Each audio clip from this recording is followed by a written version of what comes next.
La lógica subyacente y la razón de ser de lo que vemos con la OPAC y el OIEA y lo que vimos en los años 90 es crear esencialmente una narrativa propagandística que justifique la beligerancia occidental y la guerra agresiva. Y como dices, y por supuesto, este es el argumento de Mearsheimer en Por qué mienten los líderes, en las democracias liberales, en realidad se miente más porque hay que convencer a la población de que sus países están haciendo lo correcto.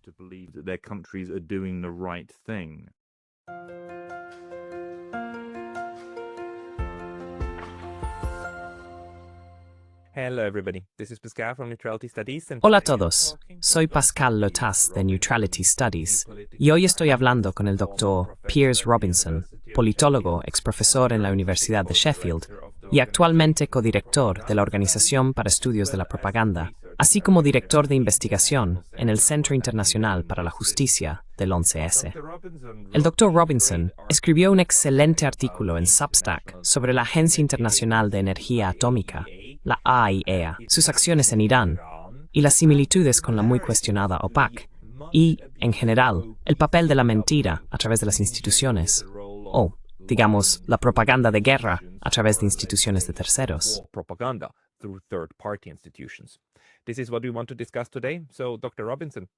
Esto es lo que queremos debatir hoy.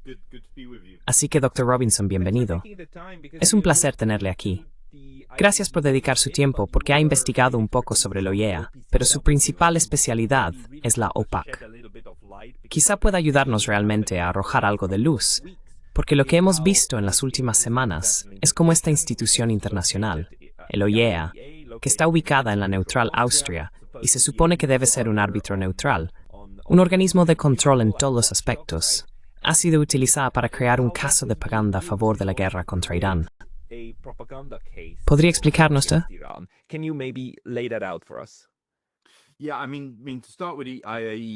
Sí, quiero decir, para empezar con el OIEA y los problemas que rodean a Irán y los ataques contra Irán. Bueno, ya sabes, estamos en estas primeras etapas en las que es necesario investigar esto formalmente y desde un punto de vista académico. Pero ciertamente parece que el OIEA se ha visto envuelto esencialmente en la campaña de propaganda para llevar a Estados Unidos e Israel a la guerra contra Irán. Así que se emitió la declaración del OIEA sobre el incumplimiento, literalmente, a las pocas horas del ataque israelí al país.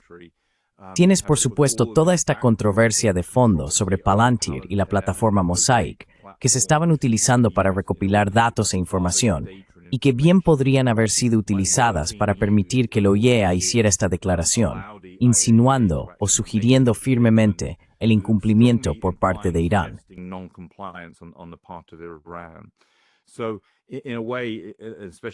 Así que, de alguna manera, especialmente por el momento en que ocurre, todo esto tiene las características de un gran organismo de control, como describes, que acaba viéndose envuelto básicamente en la campaña de propaganda para respaldar el ataque contra Irán y lo que de hecho es una operación de cambio de régimen de larga duración en relación con Irán. Y para mí, bueno, trabajando en esto, ya sabes, he trabajado extensamente en el tema de la OPAC, que es la Organización para la Prohibición de las Armas Químicas, que es, si el OIEA es el organismo de control nuclear, este es el organismo de control químico. Y como sabes, la OPAC ha estado involucrada durante muchos años en las acusaciones sobre armas químicas en Siria.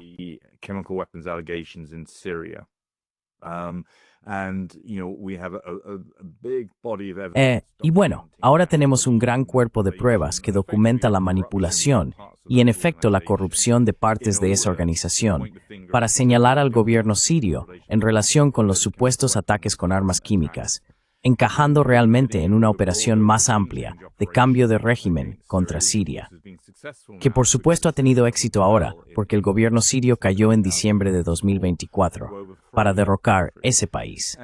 Y así, en cuanto a lo que acabamos de ver con Irán y el OIEA, esto encaja claramente con lo que sabemos, y podemos entrar en algunos de los detalles de la OPAC en unos minutos. Pero encaja con lo que sabemos sobre la OPAC. Pero por supuesto también encaja en un contexto aún más amplio, remontándonos a la invasión de Irak en 2003, e incluso antes, con el papel de UNESCOM y UNMOVIC en Irak, y con las inspecciones de armas y demás.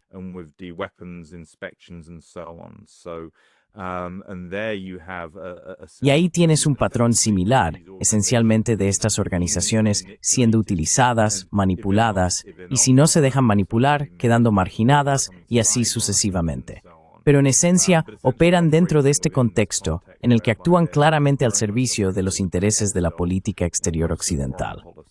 Así que bueno, y aquí termino el resumen. Este es un gran telón de fondo y un patrón o marco de referencia que ahora podemos observar, donde estas organizaciones, que por supuesto se crearon para mantener la paz internacional y demás, en realidad han sido subvertidas en favor de los intereses, en este caso, de operaciones occidentales de cambio de régimen en el sistema internacional. Y por supuesto, es un problema importante porque estas instituciones están sirviendo en la práctica como propaganda de guerra. Lo hacen.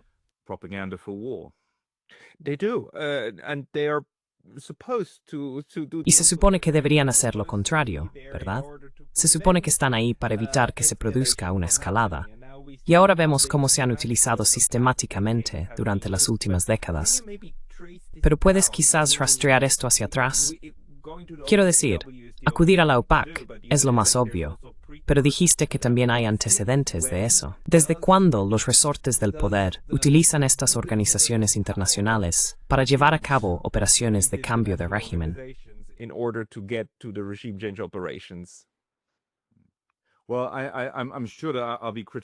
Bueno, estoy seguro de que algunos de mis amigos y colegas me criticarán por no retroceder lo suficiente en el tiempo respecto a cuándo comienza este proceso de manipulación de las organizaciones internacionales. Quiero decir, supongo que una forma de ver esto es simplemente aplicar algunas teorías básicas de relaciones internacionales, ¿verdad?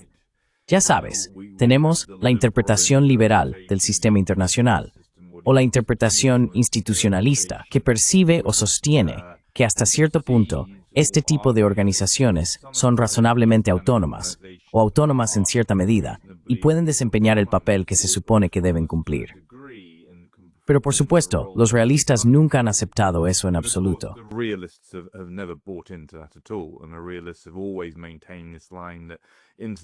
Y los realistas siempre han sostenido esta postura de que las organizaciones internacionales son una fachada para la realpolitik al final del día.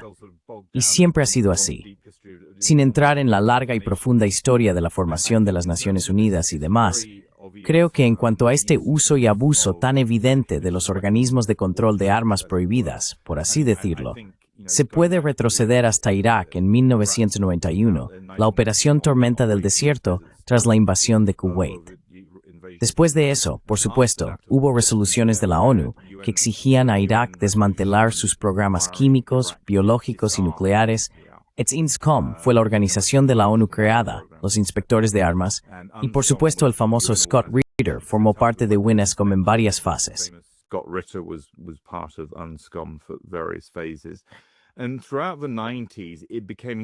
Y a lo largo de los años 90, se hizo cada vez más evidente que, por un lado, la autoridad de las Naciones Unidas respaldaba la idea de que Irak debía cumplir, debía desarmarse, y así sucesivamente, tras la Primera Guerra del Golfo. Y realmente, durante toda la década de los 90, quedó cada vez más claro, al menos para los iraquíes, y luego para algunos observadores, y creo que Scott Ritter defiende este argumento, que de hecho, la UNSCOM no solo se dedicaba a verificar y asegurarse de que las armas biológicas, químicas y nucleares fueran destruidas. También estaba recopilando inteligencia y transmitiendo esa información a la CIA, o incluso que algunas de las personas implicadas en la operación eran de la CIA.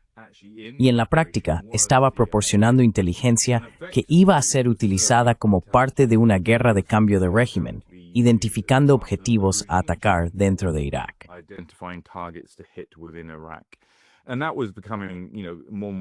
Y eso se estaba volviendo cada vez más evidente durante la década de 1990.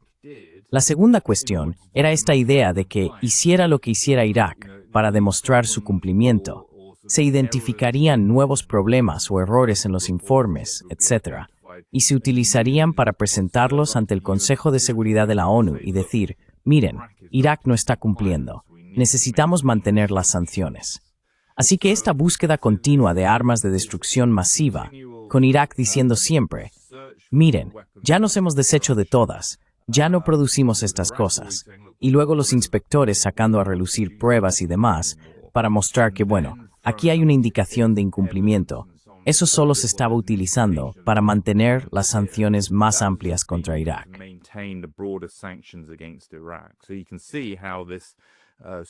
Así que se puede ver cómo esta estrategia está diseñada, en última instancia, simplemente para mantener la presión sobre Irak. Y eso ocurre a lo largo de la década de 1990, hasta que los inspectores fueron retirados cuando Clinton bombardeó en 1998. Luego fueron retirados antes de volver a entrar en la antesala de la guerra de Irak, donde todo el ciclo comenzó de nuevo, con Hans Blix, por supuesto, al mando de las inspecciones.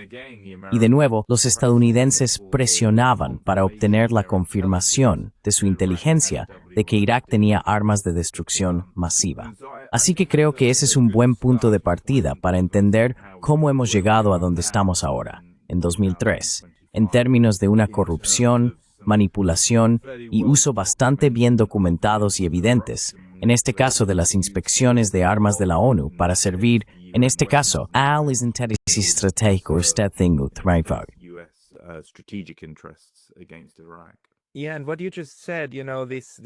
Sí, y lo que acabas de decir, ya sabes, esta presión constante para luego producir pruebas de lo que Estados Unidos quería tener como pruebas y poder usarlas públicamente, culminó en la famosa y estúpida frase de Donald Rumsfeld: la ausencia de pruebas no es lo mismo que la prueba de ausencia. Es como una falacia lógica en sí misma. Pero ese fue el punto culminante sobre el que basaron la afirmación de «tenemos pruebas de armas de destrucción masiva», que luego fue, por supuesto, completamente, absolutamente, 100% desmontada. Y ya no hay ninguna duda al respecto, ¿verdad? Iba a decir, además de los conocidos y demás que él inventó, conocidos y desconocidos conocidos, bla, bla, bla. Pero todo esto, ya sabes, es una pirámide constante de propaganda. Y parte de eso, una gran parte, se construye sobre una capa muy gruesa de trabajo previo a través de estas instituciones. Y creo que la OPAC es también un caso principal. ¿Puedes explicar de nuevo de qué va todo ese escándalo? Porque lo de las armas de destrucción masiva es bien conocido, lo de la OPAC menos.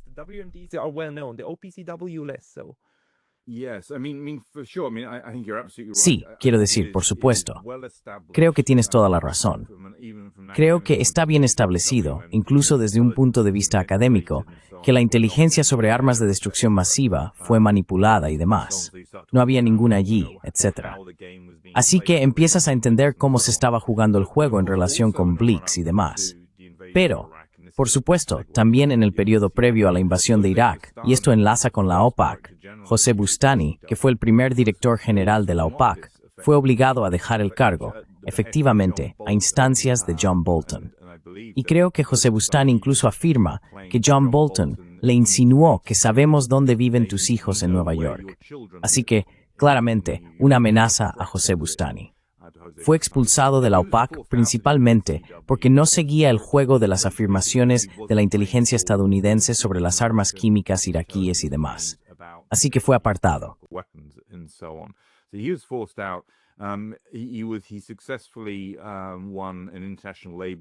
Logró ganar posteriormente una investigación o denuncia de la Organización Internacional del Trabajo contra Estados Unidos. Así que fue apartado injustamente de su cargo como director general. Pero eso fue un pequeño indicio de lo que iba a suceder después, con la OPAC avanzando hacia 2011 y 2012, cuando comienza la guerra de cambio de régimen contra el gobierno sirio. Y en el contexto de la primavera árabe, que también es un conjunto de fenómenos muy cuestionable, como bien sabes. Pero entonces hubo esencialmente un intento de derrocar al gobierno sirio y con el tiempo se fue acumulando una serie de acusaciones sobre el uso de armas químicas. Esto en realidad comenzó bastante pronto, en 2012, y el presunto ataque más destacado al principio fue en Homs. En esto en realidad se desvió porque inicialmente se presentó este documental con agente nervioso, pero rápidamente quedó claro que no así en absoluto.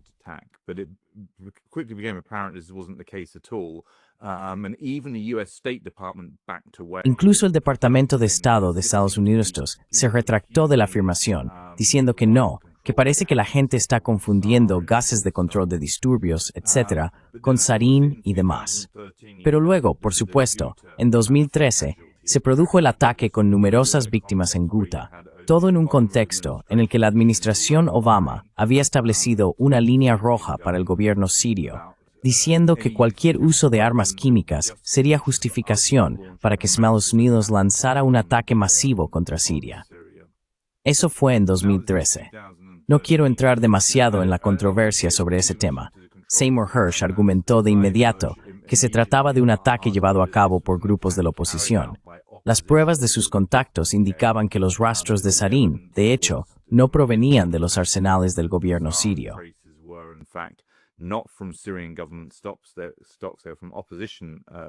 Eran de grupos de la oposición. Además, hay una especie de prueba circunstancial en torno a agosto de 2013. El gobierno sirio había invitado en realidad a las Naciones Unidas y a la OPAC para investigar un ataque contra sus propios soldados.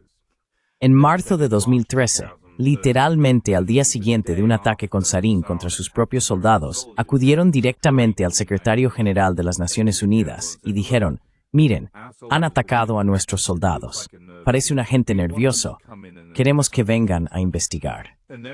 Y luego, cuando el equipo de la OPAC-ONU finalmente llegó para investigar en agosto de 2013, literalmente a la semana de haber llegado a Damasco, de repente hubo un ataque con cohetes de sarín en los suburbios de Damasco, justo a la vista de los inspectores de armas de la ONU-OPAC.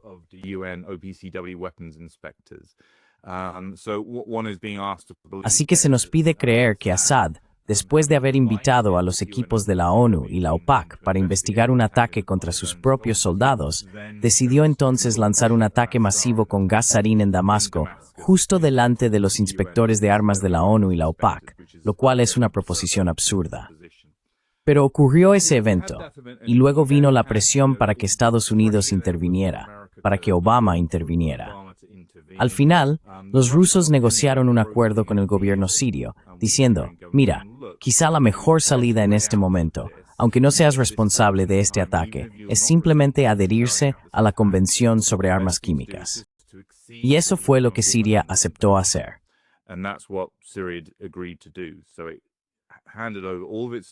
Así que sucedió.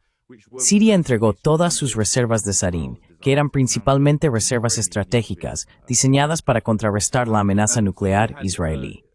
Así que Siria se adhirió a la Convención sobre Armas Químicas y se supervisó el desmantelamiento y destrucción de todos sus misiles y reservas de sarín, y así sucesivamente. Fin del programa, 2013. Luego, en 2014, de repente surgieron acusaciones de que se estaban lanzando cilindros de gas cloro desde helicópteros sobre la población, y que el gobierno sirio, tras haberse adherido y haber entregado sus sofisticadas reservas de sarín, ahora había decidido empezar a lanzar cilindros de gas cloro desde helicópteros. El tipo de gas que se utiliza, por ejemplo, en piscinas. El tipo de material que se pone en las piscinas.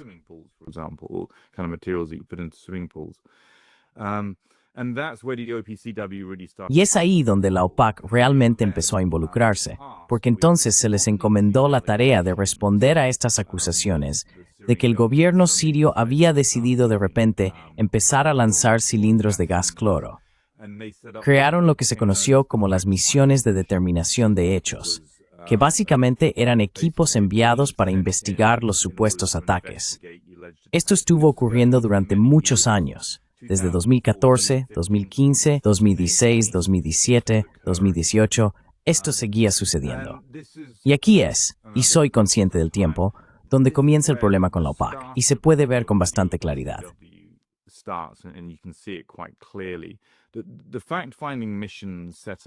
Las misiones de investigación que se establecieron no operaban dentro del marco de la Convención sobre Armas Químicas. Las misiones de investigación no tenían supervisión de las divisiones científicas de la OPAC. Así, la División de Verificación, por ejemplo, no tenía supervisión ni participación en las misiones de investigación. Todas estaban controladas desde la oficina del director general. Así que, esencialmente, había un control burocrático o político de las misiones de investigación que se enviaban para investigar estos supuestos ataques. No existía una supervisión o gestión científica adecuada desde la oficina del director general.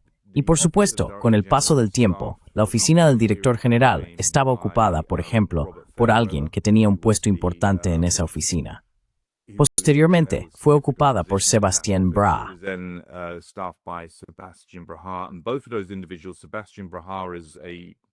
Y ambas personas, Sébastien Bras es un diplomático de carrera de Francia y Robert Fairweather es un diplomático de carrera del Reino Unido. Así que tenías a personas que estaban esencialmente asociadas con países que eran beligerantes en la guerra contra Siria. Tanto Francia como Reino Unido participaron, por ejemplo, en el bombardeo de Siria, etc. Ese es el núcleo del problema con la misión de determinación de los hechos que se envió. No fue hasta 2018 cuando el tipo de problema que esto estaba generando, en términos de distorsión de las investigaciones, se hizo absolutamente transparente. En 2018 hubo un presunto ataque químico en Douma, un suburbio de Damasco. En resumen, 2 de los científicos implicados en la investigación acabaron actuando como denunciantes, revelando que la investigación había sido corrompida para señalar al gobierno sirio.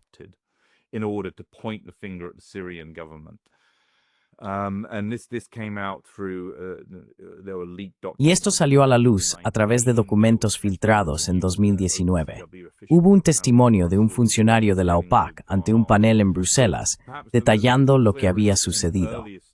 Pero quizás el ejemplo más claro y temprano de la corrupción en la investigación del presunto ataque en Douma fue el informe inicial que fue producido y redactado por Brendan Whelan, uno de los inspectores más experimentados de la OPAC. El informe inicial sobre Douma básicamente decía, leyendo entre líneas, que esto no terminaba de cuadrar. Los cilindros, que supuestamente habían caído de helicópteros y atravesado tejados, no presentaban suficiente daño como para confirmar que ese fuera el caso.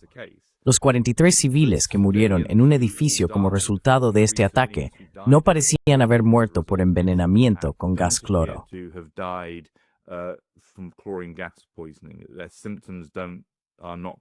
Sus síntomas no son coherentes con eso.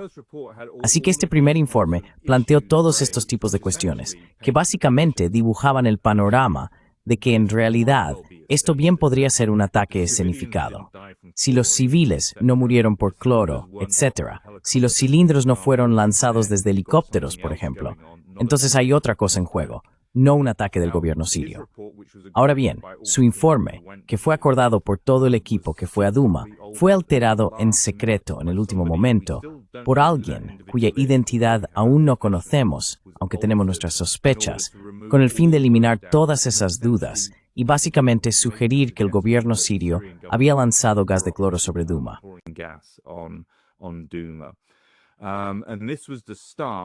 Y esto fue, esencialmente, el inicio del conflicto interno dentro de la OPAC, cuando Brendan Whelan, al descubrir que el informe había sido manipulado y alterado por alguien, básicamente presentó una protesta interna. Esos documentos ahora están en el dominio público. Así que lo que ocurrió ahí es, volviendo al punto de partida, con la misión de investigación de hechos, que se estaba llevando a cabo una investigación, el equipo redacta el informe inicial, no el informe final. El informe inicial planteando muchas preguntas muy serias. Luego otra persona interviene, toma el informe, lo reescribe y luego intenta publicarlo, creando un hecho consumado, de modo que el equipo, el informe ya está fuera y ahora no podemos hacer nada.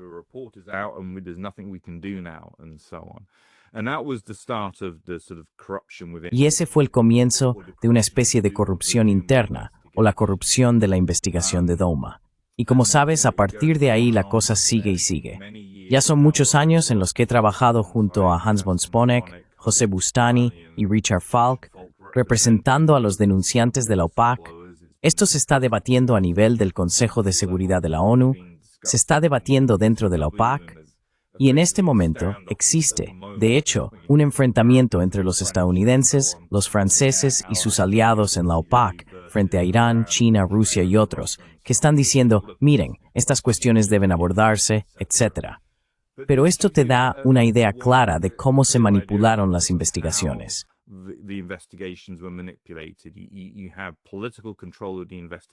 Tienes control político sobre las investigaciones, y cuando los inspectores empiezan a encontrar algo que resulta inconveniente para la narrativa que intentas mantener, tienes que alterar sus informes. En este caso, cuando los denunciantes revelaron de manera efectiva lo que había estado ocurriendo, la respuesta, por supuesto, no fue, que habría sido la respuesta razonable, decir, vale, tenemos a miembros principales del equipo planteando dudas sobre manipulación. Hagamos una investigación adecuada. Lo que hizo entonces la OPAC, bajo la dirección del director general Fernando Arias, fue difamar y condenar a los denunciantes, a los científicos, a sus propios científicos, y así sucesivamente.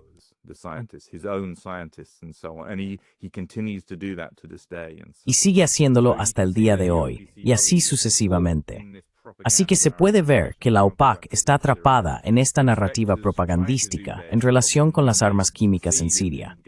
Los inspectores intentan hacer su trabajo y cuando logran acercarse a la verdad, entonces los silencian.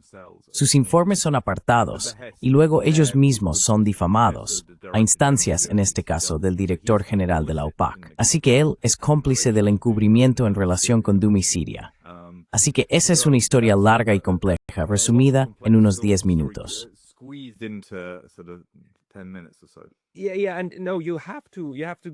Sí, y tienes que dar el contexto histórico de esto, porque es parte integral de todo el asunto, ¿verdad? Todo el juego consiste en tener una historia tan compleja y tan difícil que realmente necesitas una misión de investigación de hechos, para que luego puedas empezar a manipular el resultado de eso, ¿no? Y puedes participar en la escritura de la historia tal y como necesitas que sea, para que la intervención sea la única opción razonable. Y también, como la mejor cosa que se puede hacer, ¿verdad? Lo moralmente correcto es iniciar una campaña masiva de bombardeos en Siria. Y se puede ver cómo la OPAC y demás también fueron utilizados por los halcones en Estados Unidos para argumentar que Obama estableció líneas rojas y luego no actuó en consecuencia. Maldita sea, somos tan débiles. Oh, tan débiles, tan débiles.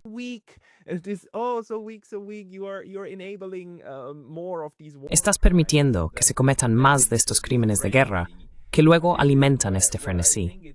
Y aquí es donde creo que es realmente importante discutir también este nexo entre la propaganda y la fabricación de eventos. Quiero decir, estos eventos se fabrican para justificar cosas ante el público general. ¿O ves tú otra razón? Así que yo veo el valor propagandístico como la razón principal.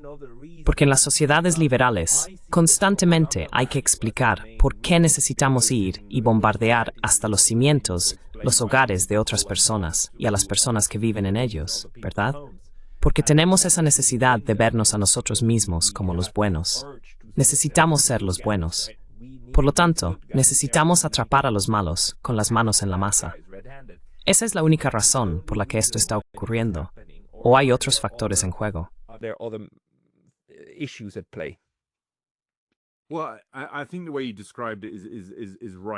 Bueno, creo que la forma en que lo has descrito es totalmente acertada. ¿Cuál es la mejor manera de describir esto? La lógica y el razonamiento subyacentes de lo que vemos con la OPAC y el OIEA, y lo que vimos en los años 90, es crear esencialmente una narrativa propagandística que justifique la beligerancia occidental y la guerra agresiva. Y como dices, y por supuesto, este es el argumento de Mearsheimer en Por qué mienten los líderes. En las democracias liberales, en realidad se miente más, porque hay que convencer a la población de que sus países están haciendo lo correcto.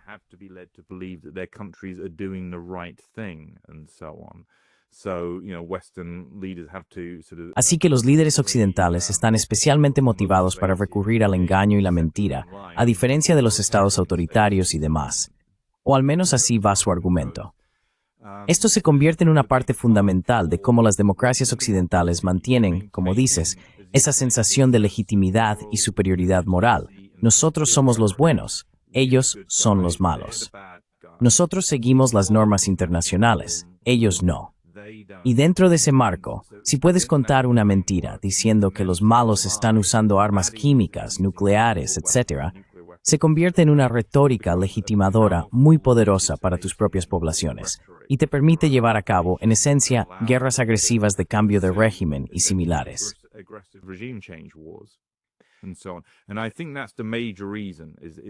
Y creo que esa es la razón principal. Mantener esa fachada de legitimidad y superioridad moral, etc., mientras libramos estas guerras de cambio de régimen, que llevan mucho tiempo ocurriendo y de las que sabemos por Wesley Clark y por muchos otros documentos, que estaban planificadas desde los años 90 y así sucesivamente. Así que es un componente muy importante. Pero no se trata solo de la opinión pública. Creo que también tiene que ver con movilizar la opinión global, porque esto se ve reflejado en la OPAC, en la Conferencia de los Estados Partes, por ejemplo. Se ve reflejado en el Consejo de Seguridad de la ONU, en la Asamblea General, cuando surgen estos temas.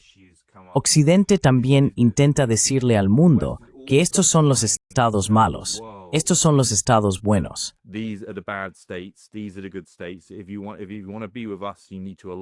Si quieres estar con nosotros, tienes que alinearte en contra de China, Rusia, Irán.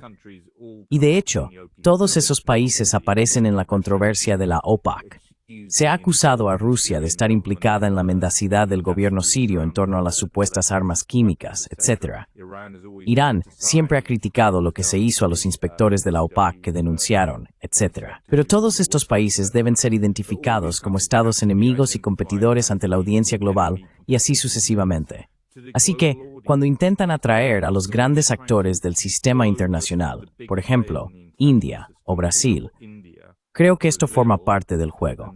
La propaganda alimenta ese tipo de batalla y discurso en torno a intentar presionar y persuadir a los países poderosos para que se sumen a nuestra posición respecto a cualquier conflicto determinado.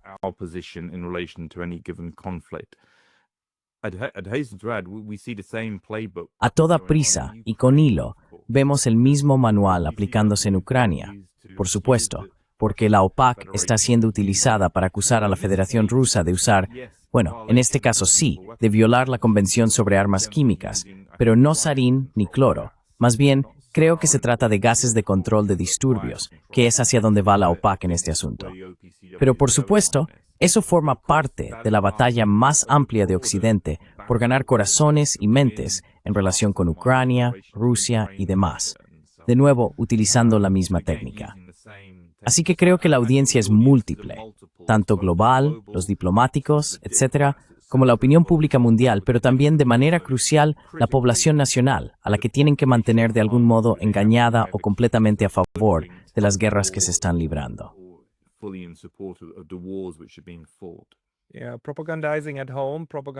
Sí, hacer propaganda en casa, hacer propaganda en el extranjero. Pero ¿cuán importante es el factor de, ya sabes, digamos, una justificación militar más directa o una justificación de poder político? Porque como señalaste, la OPAC también se utilizó para espiar a Siria y encontrar objetivos. Y ahora tenemos indicios de que la OEA hizo algo muy similar para Estados Unidos en lo que respecta a instalaciones en Irán, ¿verdad? Así que puedes usarlo para inteligencia. Y luego también puedes, no sé, usarlo para atacar directamente al otro lado. Y puedes usarlo para convencer al otro lado de que baje la guardia, ¿no? E incluso básicamente lograr que se deshagan de un par de armas que, si la situación se complica, podrían realmente salvarles, ¿verdad? Así que tienes varias... Es realmente conveniente tener estas herramientas de implementación del poder. ¿No es así?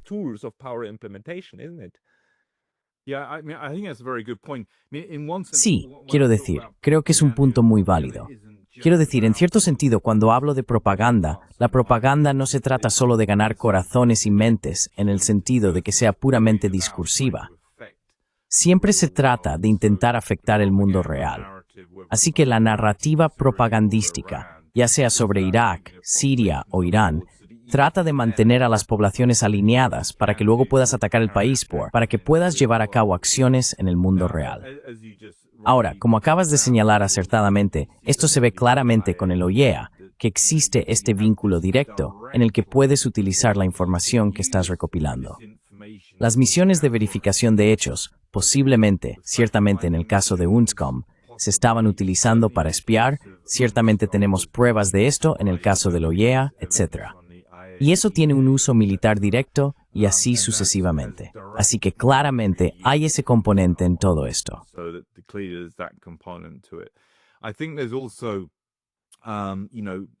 Creo que también se trata de entender estos procesos esencialmente como operaciones de falsa bandera. Después de Douma, Francia, Reino Unido y Estados Unidos bombardearon Siria. Tras Khan Shaykhun, el supuesto ataque con agente nervioso en 2017, los mismos países bombardearon. Se crean estos eventos para luego para crear una justificación para la acción militar directa. Y ciertamente, con el hoy en Irán, parece haber coincidido con un intento muy concertado por parte de Israel y en parte de Estados Unidos de derrocar al gobierno iraní. Así que esa es la lógica militar, y creo que las falsas banderas o los detonantes de guerra fabricados son la forma en que estos eventos, por así decirlo, fabricados o escenificados, alimentan la acción militar directa y demás. Así que sí, y de nuevo, en relación con Siria, sin entrar en demasiados detalles, pero con los supuestos ataques con armas químicas en Siria, quiero decir, estas son cosas reales, ¿verdad? Chemical weapons attacks. I mean, these are real things, right? It's not that the whole thing has been fabricated. No es que todo haya sido fabricado. Hay elementos de fabricación a su alrededor, pero también se están produciendo ataques reales. Simplemente, la atribución o responsabilidad de esos ataques no recae en el gobierno sirio, son las fuerzas de la oposición y otros actores. Así que hay ataques reales llevándose a cabo, personas reales muriendo. Y en muchos de los casos que hemos analizado sobre supuestos incidentes con armas químicas en Siria, se pueden ver las huellas de los servicios de inteligencia occidentales en torno a estos hechos. Así que, ya sabes, se trata de actividades vinculadas a la inteligencia, no solo de propaganda para influir en la percepción interna, sino también de facilitar acciones militares directas como parte de la estrategia de guerra para el cambio de régimen.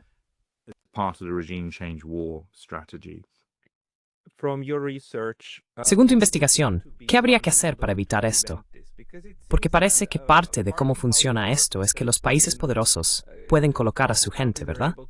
Especialmente si los colocas en el puesto de director general y demás, unos pocos cargos clave, y básicamente tienes el control de la organización.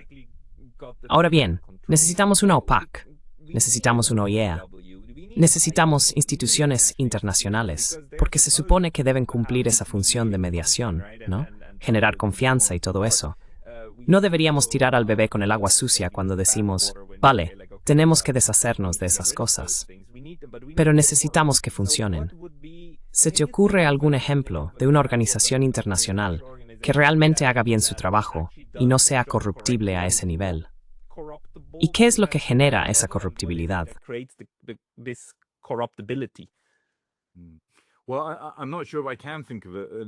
Bueno, no estoy seguro de si puedo pensar en una organización internacional que esté haciendo un buen trabajo porque no las he investigado de manera sistemática.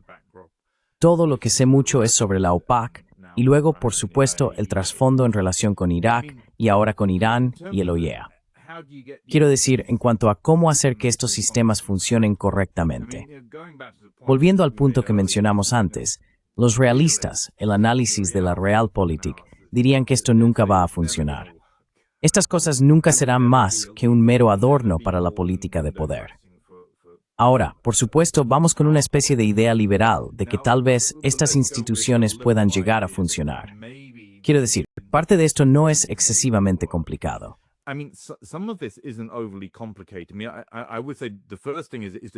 Yo diría que lo primero es intentar arrojar luz sobre lo que ha estado ocurriendo, que es el paso esencial. Y en cierto modo, es lo que he estado haciendo junto con Hans José Bustani y Richard Falk. Intentar mostrar lo que está pasando. Porque si tomas a la gente, sé que suena terriblemente complejo cuando hablo de algunos de estos casos, pero en realidad, cuando observas algunos de estos supuestos ataques y revisas los informes, ves lo manifiestamente absurdas que son algunas de las afirmaciones que se están haciendo. Sabes, no ponen mucho esfuerzo en estas campañas de propaganda o en estos eventos escenificados, y si miras de cerca, en realidad puedes ver que están llenos de fallos.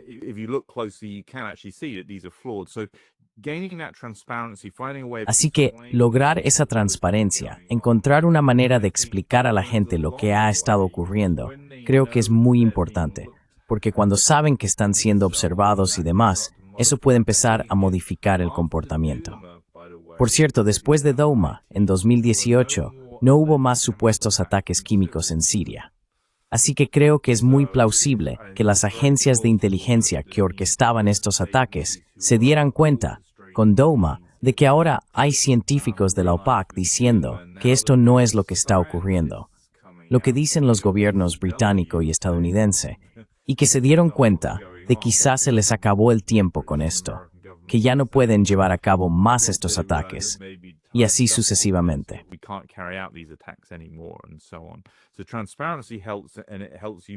Así que la transparencia ayuda y te acerca a tener organizaciones que van a cumplir con su función. Pero para lograr una transparencia adecuada, realmente necesitas unos medios de comunicación convencionales que funcionen y que informen sobre los temas. Y por supuesto, ahí nos encontramos con ese muro infranqueable. Hay múltiples ámbitos en los que los medios convencionales no cumplen con su labor. Creo que, en términos más prácticos, y desde luego, esto es lo que defendemos en relación con la OPAC, simplemente incorporar las misiones de determinación de hechos al marco de la Convención sobre Armas Químicas sería un comienzo.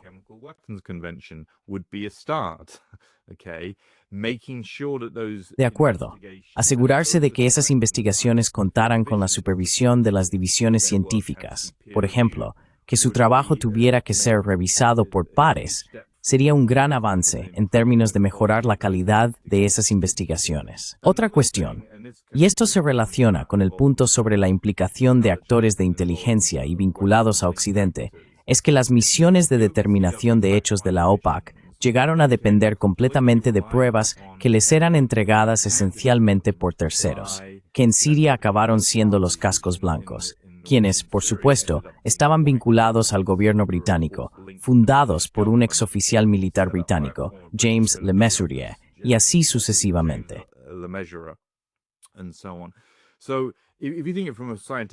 Así que si lo piensas desde un punto de vista científico, o incluso simplemente desde un punto de vista legal, o de investigación policial, es absurdo depender esencialmente de los participantes en un conflicto para obtener pruebas, porque eso abre la puerta a que esas pruebas sean corrompidas y manipuladas, que es exactamente lo que se puede ver en muchas de estas investigaciones, pruebas corrompidas y manipuladas, etc. Por lo tanto, intentar simplemente llevar, por ejemplo, las misiones de investigación de hechos a una base normal, por así decirlo, científica y objetiva, donde no se les permita depender completamente de información de grupos que están claramente alineados en el conflicto. Eso sería un comienzo. Así que todas esas cosas prácticas se pueden hacer. Pero este es el argumento que presentaron Claire Daly y Mick Wallace, porque elaboraron un informe para la Unión Europea tras la controversia de Douma. Y trataba en parte de eso, pero también en parte de cómo la solución a esto es: la Convención sobre Armas Químicas es buena, solo hay que asegurarse de cumplirla, y así sucesivamente.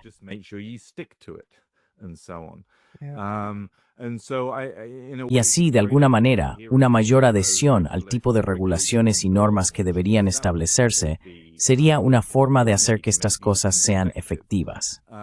¿Cómo se logra eso? No lo sé. ¿Cómo se genera la voluntad política en un ámbito donde las organizaciones internacionales no reciben mucha atención por parte de los periodistas ni del público en general, verdad? Se las percibe como algo bastante alejado de la realidad de la mayoría de la gente. La gente conoce las reuniones del Consejo de Seguridad de la ONU y similares, se informa sobre ellas y demás. Pero no creo que sea un estrato particularmente transparente, examinado o siquiera visible de los gobiernos en la política internacional. Así que, encontrar la voluntad política para que hagan bien su trabajo es difícil de determinar.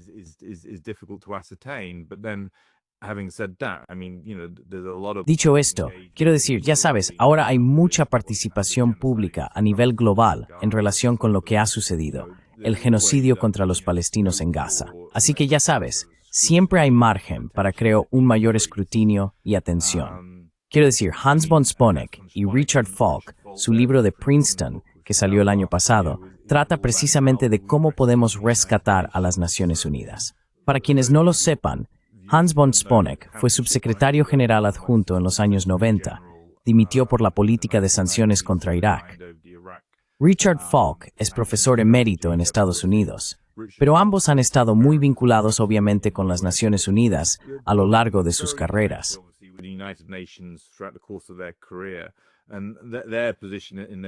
Su postura en su libro es que la ONU está muy rota.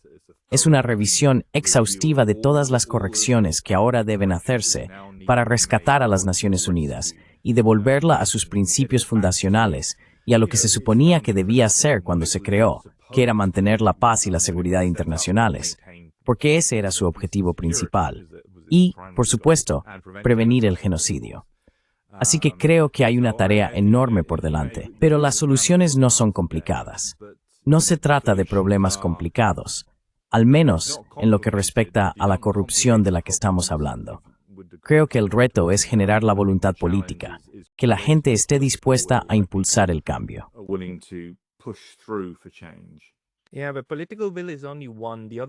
Sí, pero la voluntad política es solo una parte. La otra es crear los mecanismos que eviten que este tipo de cosas sucedan, ¿no? Quiero decir, creo que la OPAC es un ejemplo claro de cómo no se debe permitir que un secretario general lleve a cabo investigaciones independientes bajo el paraguas de la OPAC. Hay que crear una institución que tenga A, normas de transparencia, y B, mecanismos de revisión. Es decir, vemos organizaciones internacionales donde, precisamente porque no son corruptibles, Estados Unidos tuvo que hacerles jaque mate. Estoy pensando en la Organización Mundial del Comercio.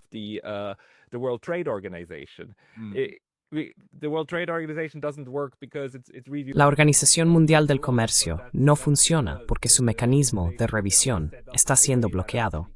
Pero eso se debe a que la propia organización está estructurada de tal manera que realmente da a las diferentes partes las mismas oportunidades de escalar sus casos. Y obviamente eso es algo que faltaba en la OPAC y, al parecer, también falta en el OIEA. Así que el equilibrio político dentro del sistema, que impide que una parte se apodere de toda la organización y la utilice como fachada ante el mundo exterior, es crucial. ¿Cree que la OPAC y el OIEA, tal y como funcionan hoy en día, son reformables? ¿O ya deberíamos descartarlos y decir, vale, no funcionó, necesitamos construir algo nuevo?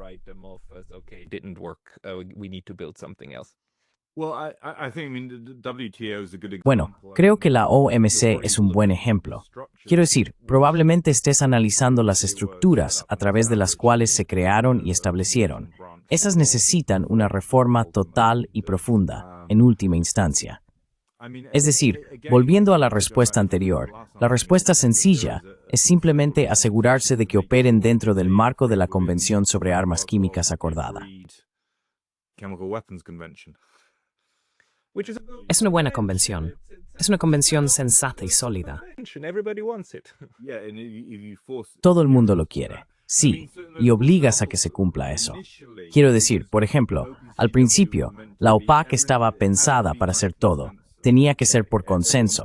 Todos tenían que estar de acuerdo. En algún momento más adelante simplemente abandonaron eso.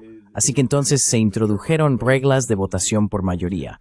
Pero por supuesto, eso se vuelve vulnerable a la presión de los grandes actores. Y esto es exactamente lo que vemos en relación con la controversia de Duma en la OPAC, donde Estados Unidos básicamente utiliza su influencia, agrupando a los países de su bando para que voten a su favor y así sucesivamente. Y básicamente tienes, como suele ocurrir ahora en la conferencia de los Estados partes, a los países intercambiando insultos políticos entre sí y demás.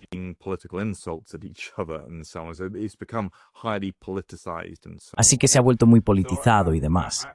Así que creo que, ya sabes, ¿existe algún mecanismo por el cual se pueda obligar a estas organizaciones a cumplir los tratados? Pues no.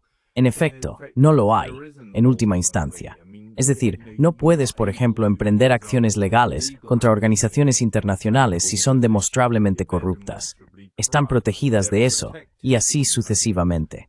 Así que quizá eso sea algo que debería cambiarse. Tal vez las organizaciones internacionales deberían, por ejemplo, en el caso de los denunciantes de la OPAC, cuando revelaron la verdad y luego fueron básicamente difamados y sus carreras arruinadas por la OPAC, los denunciantes deberían tener derecho a emprender acciones legales contra la OPAC, el gobierno sirio también, etc.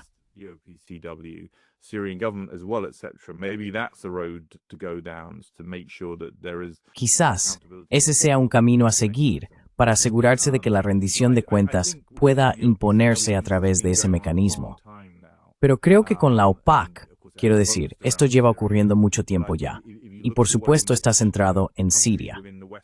Pero creo que si observas la manera en que los países del bloque occidental están inyectando dinero en la organización, ves al director general firmando cheques y demás, y las propuestas en la OPAC en cuanto a apoyo financiero para los próximos 2 o 3 años, etc. Todo esto está tan politizado y tan claramente dentro del campo, por así decirlo, de las potencias occidentales y no del resto del mundo. No creo que deba simplemente terminarse, pero creo que es necesario llevar a cabo una investigación y una reorganización a fondo de la organización.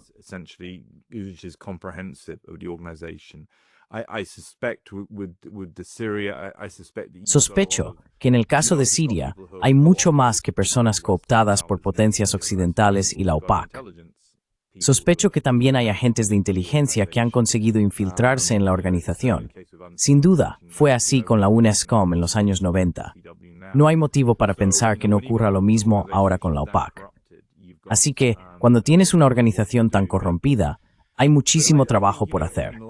Pero creo que, a largo plazo, sí debería mantenerse. En este news, como ocurre humanos en Indos, es importante que guerra y demás. Pero es muchísimo trabajo por se preocuparlas. Sí, así que...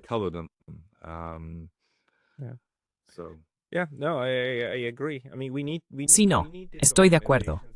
Quiero decir, necesitamos estas organizaciones. Y si no las tenemos, necesitamos otras diferentes. Y entonces simplemente volvemos a crear los mismos problemas, ¿verdad? Por eso esta investigación es muy importante, para que entendamos dónde fallan estas cosas. Y algo fascinante es que, normalmente, cuando creamos instituciones que fracasan, solemos crear nuevas versiones de ellas. La ONU es una nueva versión de la Sociedad de Naciones. La Corte Internacional de Justicia es la sucesora de esas estructuras. Sabemos cuándo tenemos una buena idea. Sabemos que deberíamos hacer que funcione. Simplemente parece que aún no hemos llegado a ese punto.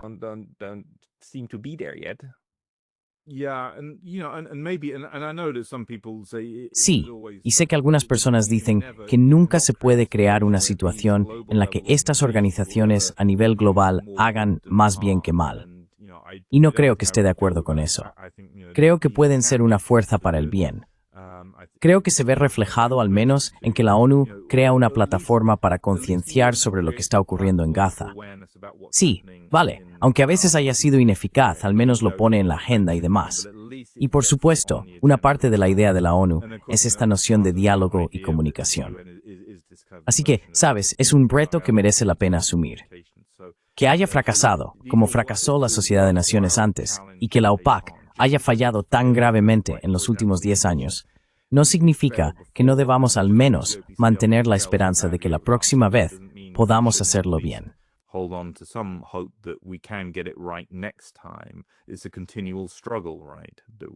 Es una lucha continua, ¿verdad? Quizás simplemente tengamos que pasar por fases en las que se crean las instituciones, funcionan durante un tiempo y luego se corrompen.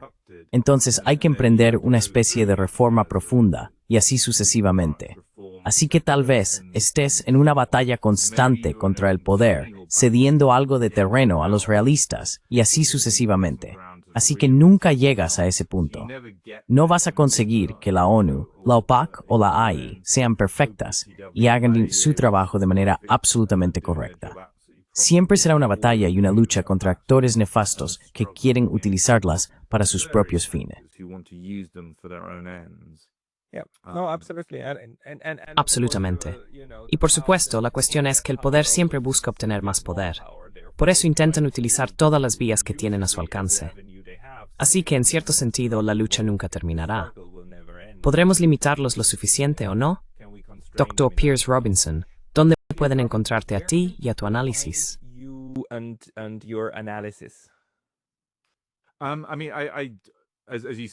Quiero decir, como mencionaste al principio, participo en varias organizaciones, todas con sus propias páginas web. Tengo mi propio Substack. Realmente está todo bastante disperso. Creo que si la gente va a mi cuenta de Twitter, de X, disculpa, Twitter, que es Piers Robinson 1, ahí están todos los enlaces, tanto a las organizaciones con las que colaboro, como a mis propios escritos personales, pero también a cosas como Google Scholar, por ejemplo, para que se pueda acceder a mi producción académica desde ahí. Así que quizá ir a mi cuenta de Twitter sea la mejor opción. También tengo un sitio en WordPress, Piers Robinson, donde hay una biografía y también un resumen de publicaciones y apariciones y demás. Así que la gente puede consultar mi trabajo allí. Siento no ser más preciso, pero tiendo a involucrarme en muchas cosas diferentes últimamente. Perfectamente bien. Mejor que haya demasiados que muy pocos. Pondré los enlaces a todo lo que acaba de mencionar en la descripción de este vídeo, más abajo. Échale un vistazo allí. Dr. Robinson, muchísimas gracias por su tiempo hoy. Muchas gracias.